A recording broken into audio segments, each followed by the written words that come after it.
Welcome to a short series that the Christadelphian video service is sponsoring on the topic of myths and facts about Israel and Gaza. And these talks are aimed at just putting a bit of light on the situation in the Middle East.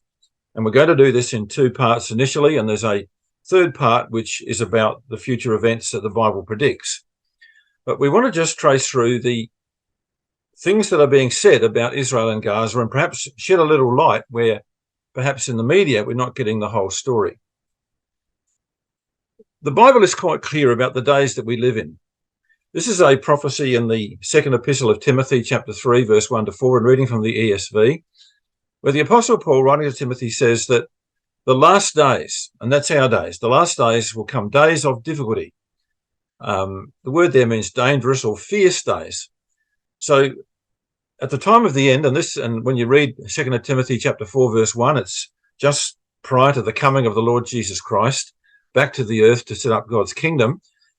In those last days, we're told about dangerous or fierce and difficult days that will have to be endured by those who follow the word of God. And the descriptions that are given are very easy for us to see in the world around us. Men shall be lovers of their own selves, lovers of money, proud, arrogant, abusive, disobedient to parents, ungrateful, unholy. So there's going to be a general breakdown in a lot of society. And then we have a few other words like heartless and this word unappeasable, which is a word which is going to be particularly shown to us as we go through these slides tonight about the Palestinian problem. Slanderous, so people happy to say false things, no self-control, brutal, not loving good. And these characteristics are unfortunately being very much manifested in the world in which we live in today. But Paul went on to say that there are some more dangerous things that we need to worry about. And as he drew the 2 Timothy chapter 3 to an end, he said, look, be very careful, because evil men and seducers shall wax worse and worse, deceiving and being deceived. And so there is a great danger that in these last days, these dangerous days, we could be seduced or deceived by false information.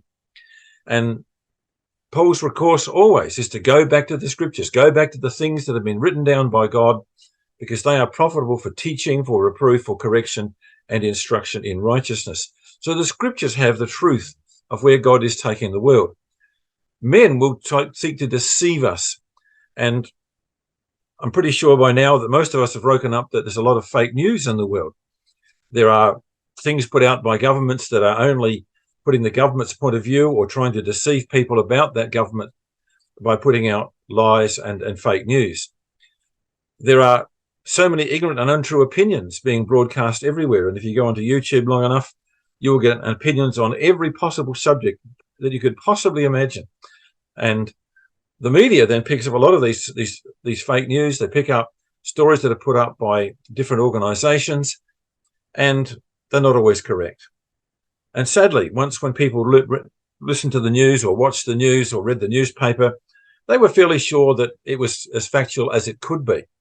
But these days, people are using the medium of propaganda.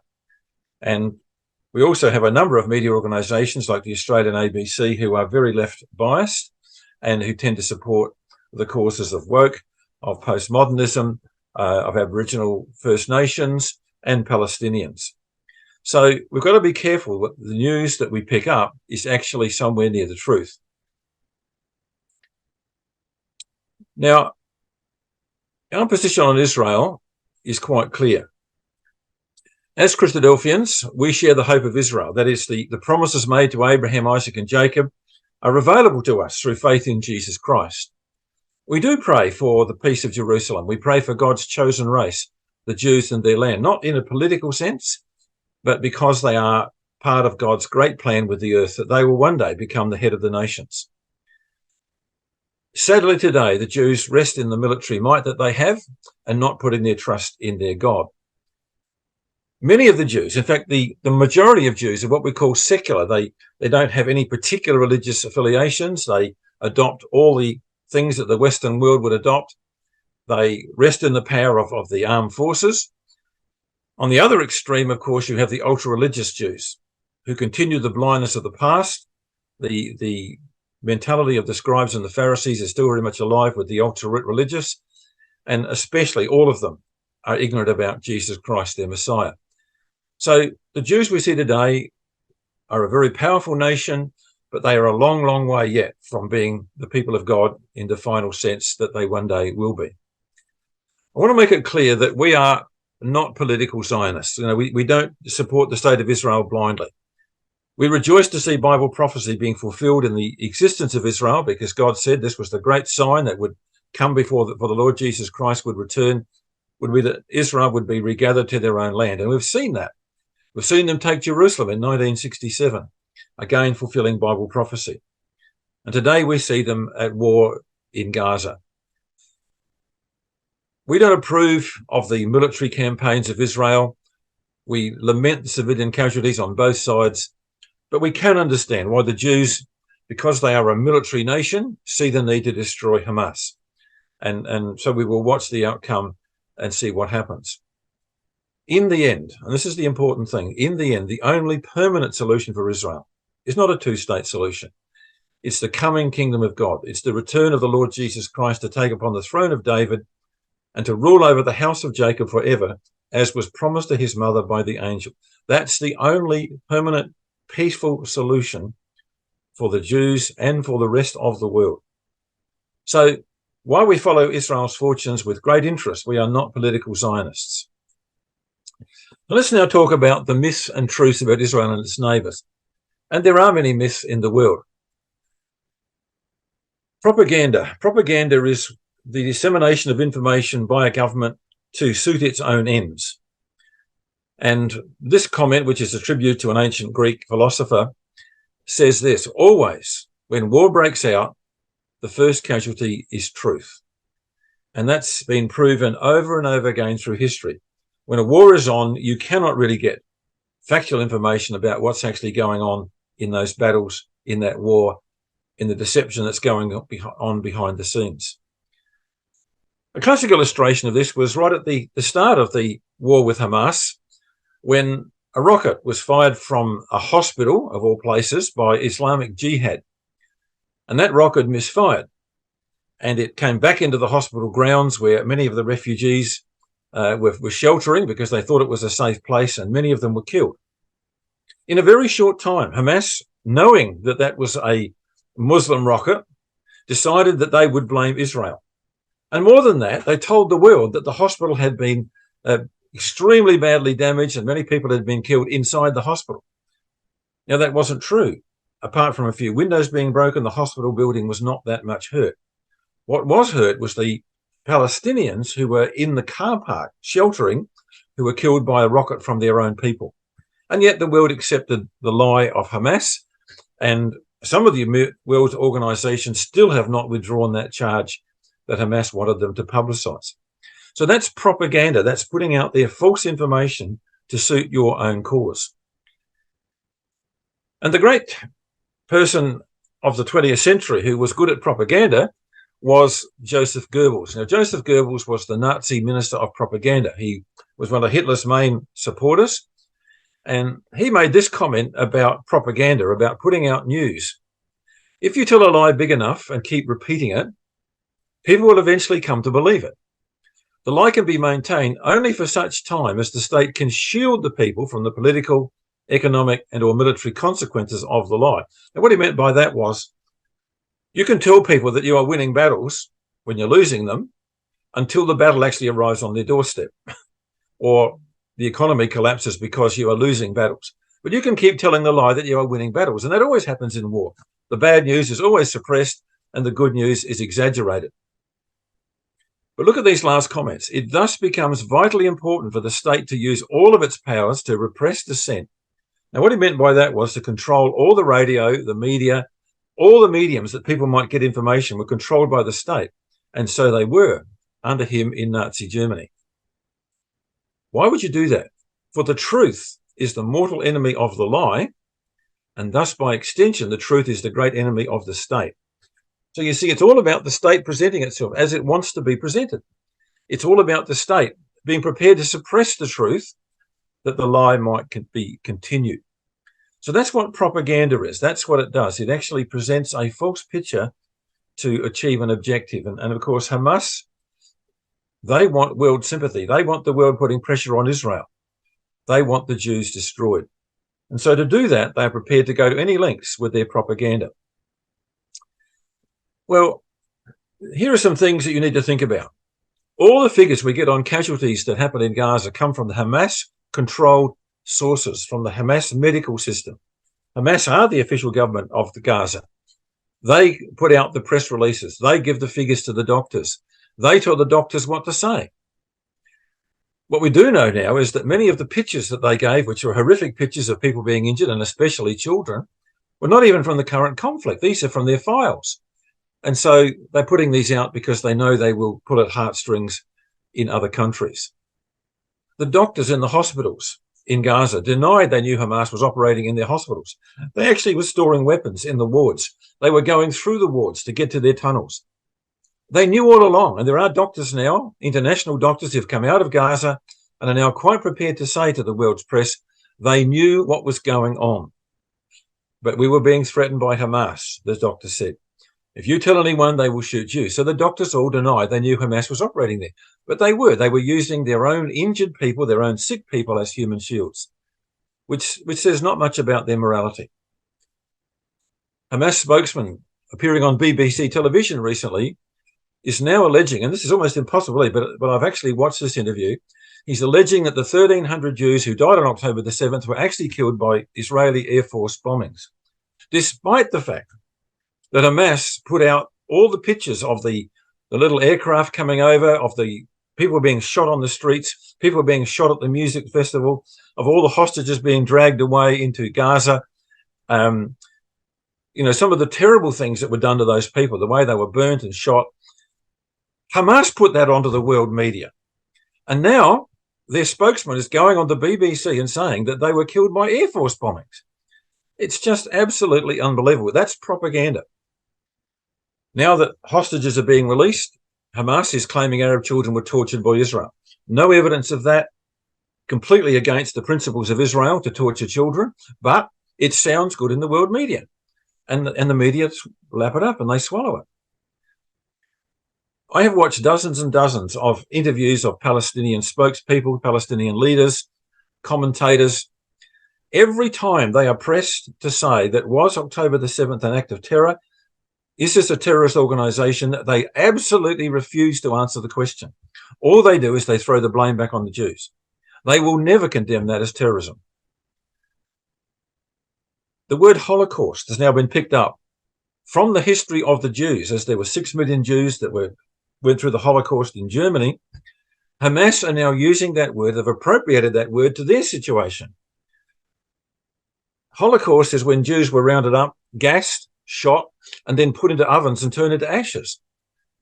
Do you think that's ever been the case with Israel?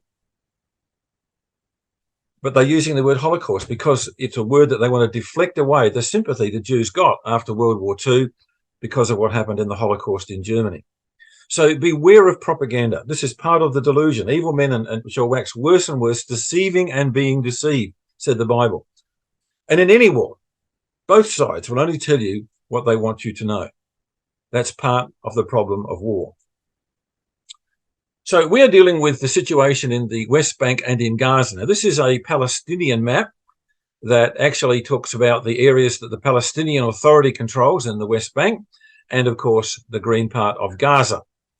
And you can see there where there are walls and fences around those areas. And the rest of it, of course, is the state of Israel. On the right-hand side, we have a map of Gaza itself. And you can see how that in the middle of Gaza, there is an area of lakes and things, rivers. And it's divided Gaza into north and south. And it's in the north, in the Gaza city, where Israel is currently operating with its military. The Rafah crossing down in the very south there crosses into Egypt. This is where the trucks with supplies are coming in. But it's also the place where the Egyptians absolutely refused to let any of the people of Gaza get away from the bombing and the war that was going on around them. In the end, they took a few children to hospital with their parents, and they took a few sick people to hospital in Egypt. But they will not let any of the people of Gaza into Egypt. Just bear that in mind. They are supposedly Muslim brothers.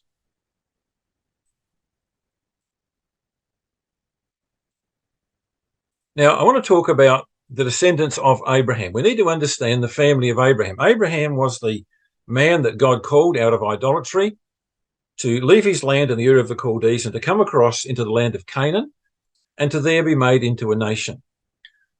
Over his lifetime, there were 3 different women that bore children to Abraham.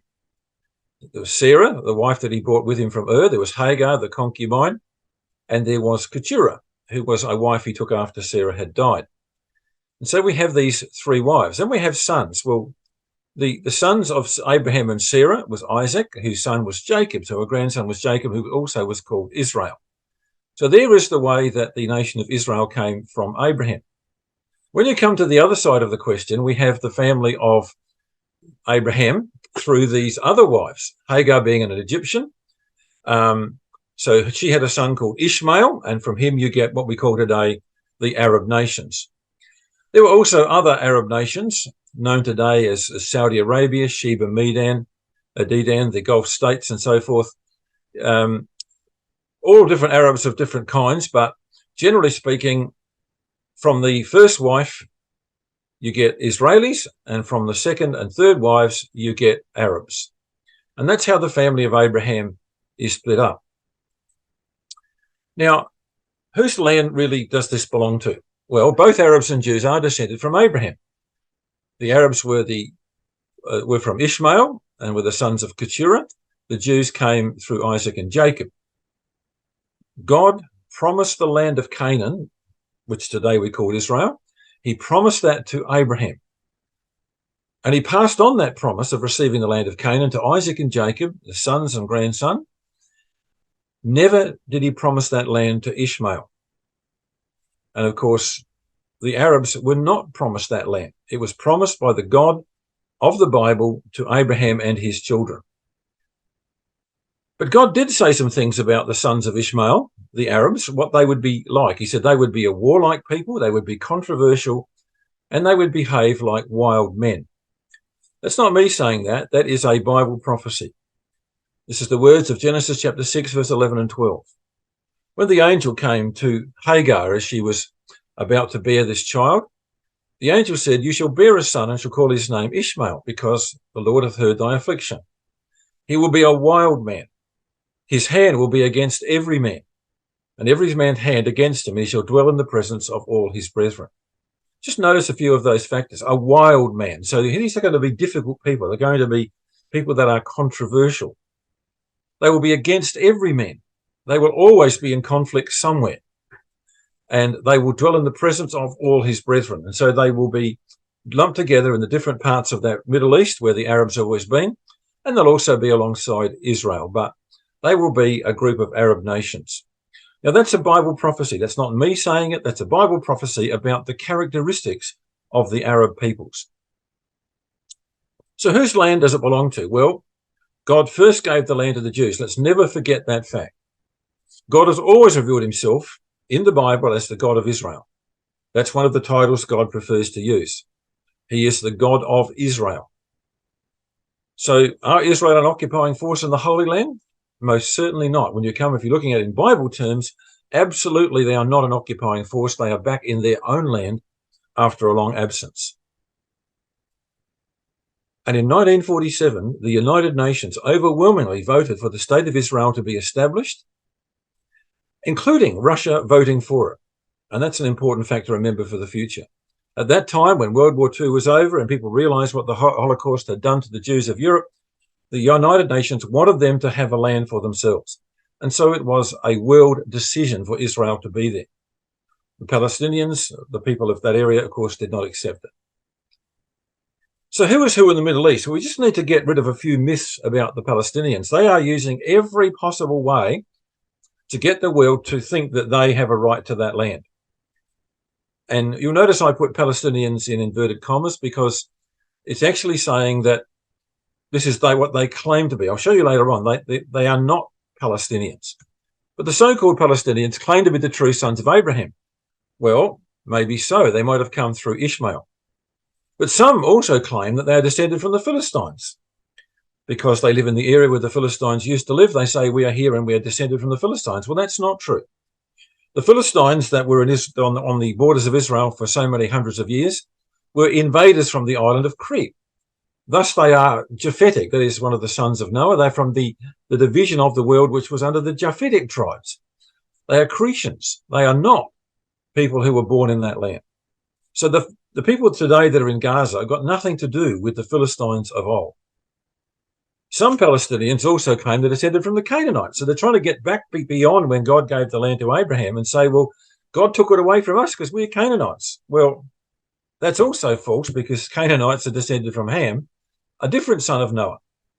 You can't be a son of Abraham and a son of Ham as well. So, these claims are just all about getting a confused or a world that doesn't know their history to think they have a right to that land. What happened was a few surviving Canaanites that were left after Israel took the land under Joshua. Most of those moved over to Tyre and Zidon, which we know today as Lebanon, and became traders, and they took their skills in commerce and all the things the Canaanites have been good at. They took their idolatry and they set themselves up as the Phoenicians in Tyre and Zidon. So, there are no more Canaanites left in the land of Israel. This last statement is incredibly important. There has never, ever been a nation of Palestine. There never has been a nation of Palestine. So let's just trace a bit of the history of the land that God gave to Abraham. God promised the land to Abraham, Isaac, and Jacob. The Jews drove out the Canaanites as God required and set up God's kingdom. The kingdom of David was seen to be God's kingdom on earth at that time. After many years, the Romans eventually came. The Jews had proved themselves unworthy of continuing, and their Jewish kingdom was broken up between AD 70 and AD 135. And during that time, the Roman Empire transported all the Jews they could round up to remote parts of the empire. And then they did something very significant. They wanted to insult the conquered Jews. The Jews had been very difficult to manage, very different to govern. They were always causing trouble for the Roman Empire. So the Roman Empire said, now that we've got rid of them out of the land, we want to change the name of Judea, which is what they called it. We're going to call this land something else. And so what they did is they picked up something that the Jews would hate. They picked up the word Philistia. And in Latin, it came across as Palestine. So the Romans made this province of their empire Palestine. And that was an insult to the conquered and scattered Jews, to disconnect them, because the name Judea never existed in any records after that time. So it was a Roman insult to have a land, or part of the land, called Palestine. But nobody much lived there. The Jews having been transported elsewhere, the Bedouins moved in, different Arab people came in, and for about 6 or 7 centuries, the land just lay waste. Then the Muslims came from Arabia and took over the almost empty land, but they also found that there were still Jews there. And so they just dispersed those Jews into all the different countries of the Middle East to get them out of that land. Now, it's interesting when you go to the Quran. Now, the Quran is the holy book of the Arabs. It purports to show how that their particular religion came into being. And, of course, it happened in the 600s. But it's interesting when you go to the Quran about who actually owns this land. And here are a couple of quotations that actually say in the Quran that the Jews were given that land by God. This one is from the section called the Table, and it's addressing to the people that Moses led. The Quran says this: "O my people, enter the Holy Land, which God has assigned for you." And you can see that the Quran is actually saying the Jews were given the land. In the Night Journey section of the Quran, and thereafter we said to the children of Israel, dwell in the land. It's amazing, therefore, that when their own holy book at least twice talks about the children of Israel being the owners of this land, that the so-called Muslim Palestinians now want all Jews expelled or killed. Quite interesting, isn't it? That's quite against what their own holy book says. Let's talk about the religious claims that are made about the city of Jerusalem in particular, but also about some of the holy sites in the land of Israel. You'll hear people supporting the Palestinians today saying things like, well, Jerusalem was the capital of the Muslim Empire. Absolutely untrue. At different times, it was in Cairo, it was in Baghdad, and of course, the spiritual home of the empire of the Muslims was in Mecca, but it was never, ever in Jerusalem. When you go to the holy book of the Quran, it never talks about the city of Jerusalem. The only vague reference is to a faraway mosque somewhere far away from Mecca that the holy book talks about. There's no specifics as to where that was. Well, when the Arabs came in about 637 into Jerusalem, they began to build the Dome of the Rock on the Jewish Temple Mount site. And that took about 50 years to build, and it was completed in 688 AD. So they decided to build their mosque on top of the Jewish Temple Mount. Again, hopefully, perhaps, that the Jews could never come back and take the land. In the 13th century, the Turks came along and took over control of the land. And then 700 years after the Quran was written, they suddenly began to claim that the faraway mosque that was referred to was in Jerusalem. And they invented the myth about Muhammad ascending to heaven, he and his horse going straight through a solid rock to get to heaven. And they still claim that myth today. And so they decided they needed to put something very symbolic on Jerusalem because they feared the Jews would come back. Only in the 15th century did the Arabs claim holy sites in Jerusalem as being special to them. Before that, there was never a mention of it being so. So since the 13th century until 1967, Jews were not allowed to pray on the temple site. The Arabs would not let them go to their holy places to pray. They couldn't visit Abraham's tomb in Hebron. When they won the Six-Day War in 1967, they opened it up to Jews, likewise Bethlehem. But incredibly, ever since the State of Israel was established, the Jews have always allowed the Arabs to worship at their mosques whenever they want. Interesting, isn't it? The Jews are tolerant to Arab religion. The Arabs are completely intolerant to Jewish religion. And this little quote down the bottom is very significant. Nothing makes a place like Jerusalem a source of conflict as readily as competing religious claims do. And that's going to be something at the time of the end, before the coming of Christ, that Jerusalem again is going to become a source of great conflict amongst the nations because of its religious significance to so many different faiths. So the Dome of the Rock was set up in 688 AD, and there it is on the temple site in Jerusalem.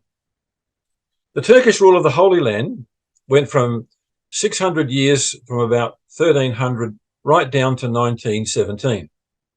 The Turks made no improvements to the land. In fact, they actually desolated the land. The Bible calls the Turks the desolator. They put a tax on trees, and so all the people living there cut down every tree, which then changed the climate, and it became a waste wild land of deserts and swamps, and it was left as a barren desert. It was a land that was desolated by the Turks. Now, some facts about Israel that are really important. In 1850, there were more Jews living in Israel than there were Arabs. It's quite remarkable, isn't it? The Arabs had just been people wandering through here and there. They hadn't set up any real organized society. They were just subsistence living as well as being nomadic tribes. And Jews were starting to come back from all over the world. And by 1850, there were more Jews in Israel than Arabs. Up until 1947, many Arabs and Egyptians who did own parts of the land of Israel sold their properties to the Jews. They were happy to get the Jewish money. And so the Jews began to buy more and more of the land and take over more and more of the land by proper means. Until Israel existed in 1948, not 1 square metre was taken forcibly by Jews. You need to remember that when it talks about occupying forces, when you talk about our land having been stolen from us, they sold the land of the Jews. And then, of course, until the State of Israel existed, not 1 square metre was taken by force. The area the Arabs today call Palestine was governed by Turkey, by Egypt and Jordan for centuries. It was never, ever called Palestine in the modern world. So it was always part of Syria, and that's how it was described by the Arabs themselves. It never developed any meaningful industry or agriculture. It never had any local government. The British Empire, after defeating the Turks in 1917, Britain and France sat down and divided up the Middle East between themselves. And the British Empire was made to control Palestine for the next 30 years. After the Holocaust in the World War II, the United Nations voted for the State of Israel to be established. It was set up in 1948. Immediately, the Arabs declared war on Israel. That's all the nations around about Israel. And what they did was to tell all the local Arabs who were living in the territory that was given to Israel by the United Nations, all of you go over the borders into Jordan, go into Syria, go into other places, go into Egypt. We will bring our armies in. We will wipe these Jews off the map, and then you can come home and take over the land. But they lost. And the remarkable battle that Israel fought for their nation meant that those refugees were left in those countries to where they had voluntarily moved. They were not driven out by the Jews. Well, in Jordan, particularly in Jordan, those people that had crossed over into Jordan became refugees in refugee camps. They began to agitate against the Jordanian government. They started war against the Jordanian government. And in the end, they were expelled from Jordan into Lebanon. And that's why you have such a mess in Lebanon today, because you've got all different kinds of Muslims. You've got Christians in very powerful positions, and you've got you've got the Hezbollah backed by Iran. But just notice that Arab refugees were expelled from Jordan. They were not expelled from Israel. Well, under the British Mandate, controlling the Holy Land between 1917 and 1948, the Britons, with their organisational skills, began to make the land profitable. They began to set up industries, they began to set up farms. And so Egyptians and Arabs came to Israel to work in that land. And as the Turks had done nothing for the people by way of any structure or infrastructure for centuries, now the British set up a lot of roads, they set up water supplies and so forth, and so the land became productive. And it was the Arabs and the Egyptians that came to work there. In the 1947 partition plan from the United Nations, what Israel was given was mostly desert land and swamp land. The Arabs did not want it, and the United Nations gave it to the Jews. And the Jews set about transforming the deserts, planting millions of trees, having water projects to bring water into dry land, draining the swamps and making them into farmland. And so more Arabs now could get work in Israel, and they came to work in the things that the Jews were setting up. So a lot of the Arab migration back into that land came because Arabs wanted work when other people had set up good industries for them to work in. But in 1948, there were only 160,000 Arabs in the land of Israel, and they did not identify as a nation, and they had no form of government. You couldn't even find anyone to stand up and be their leader. Sadly, most Arabs and Palestinians have never agreed to Israel's right to exist. It was only Egypt under President Sadat that finally, after several attempts to destroy Israel, decided to acknowledge that Israel existed and had a right to exist.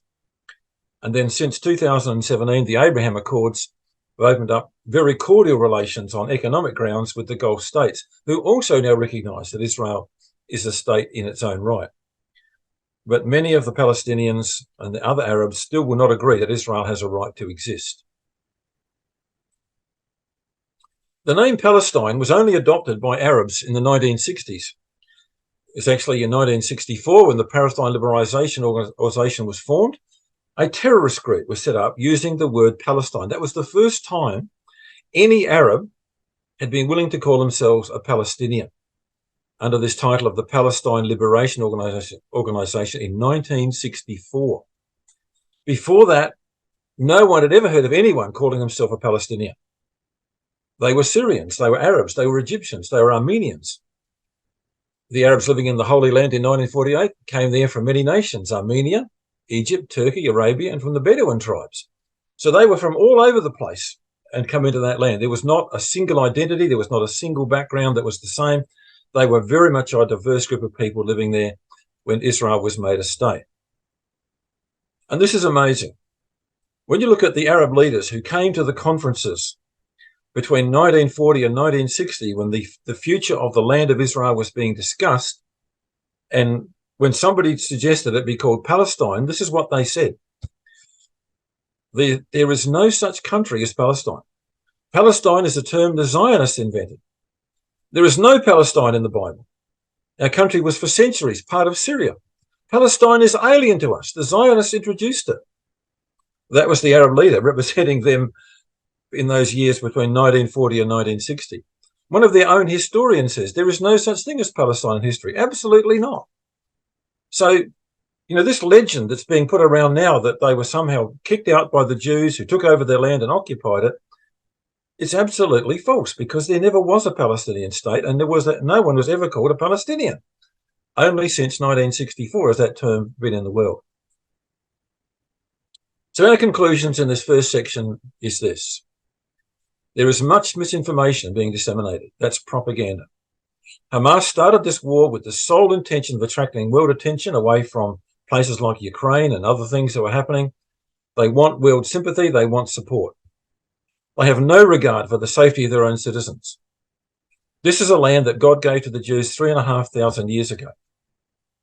The Jews that came there up until 1947 bought land from the Arabs, who were happily to sell it. That was not stolen. The United Nations voted for the state of Israel to exist, and many hundreds of thousands of Arabs voluntarily moved out in 1949 when the other nations said they would destroy Israel. And there never has been a state of Palestine for the Jews to occupy. So there are some facts to undo some of the myths of Hamas propaganda.